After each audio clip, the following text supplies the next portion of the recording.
അസുരന്മാരിൽ അതിശക്തനും പരാക്രമശാലിയുമായ ത്രിപുരൻ ദേവന്മാരെ പരാജയപ്പെടുത്തി ബ്രഹ്മാണ്ഡത്തിൽ ഏകാധിപതിയായി. ദേവന്മാർ അവനോട് അടിമപ്പെടേണ്ടിവന്നു. തുടർന്ന് സങ്കടത്തിലാഴ്ന്ന ദേവന്മാർ ഭഗവാൻ മഹാദേവനെ സമീപിച്ച് പരാതി ബോധിപ്പിച്ചു. ദേവന്മാരുടെ അപേക്ഷ കേട്ട ശേഷം ഭഗവാൻ ശിവൻ തപസ്സിൽ മുഴുകി.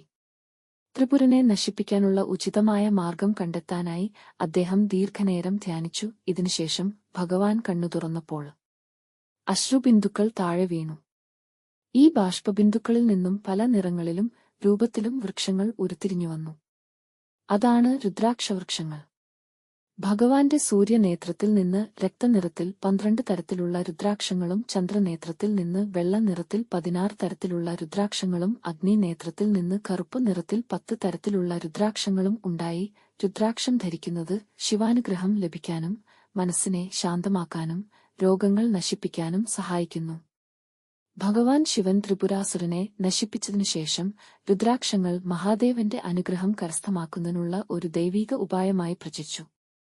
രുദ്രാക്ഷം ശിവഭക്തരുടെ അതിമഹത്തരമായ പ്രതീകമാണ്. അതിന്റെ ശക്തിയും ദൈവീക തേജസ്സും ഈ പുരാണകഥയിലൂടെ മനസ്സിലാക്കാം. ഭഗവാന്റെ കണ്ണുനീർ കൊണ്ട് സൃഷ്ടിക്കപ്പെട്ടതുകൊണ്ട് ഇതിന് ദിവ്യശക്തിയുള്ളതും ആന്തരിക സമാധാനം നൽകുന്നതുമായ അതുല്യമായ മൂല്യമാണ് ഉള്ളത്.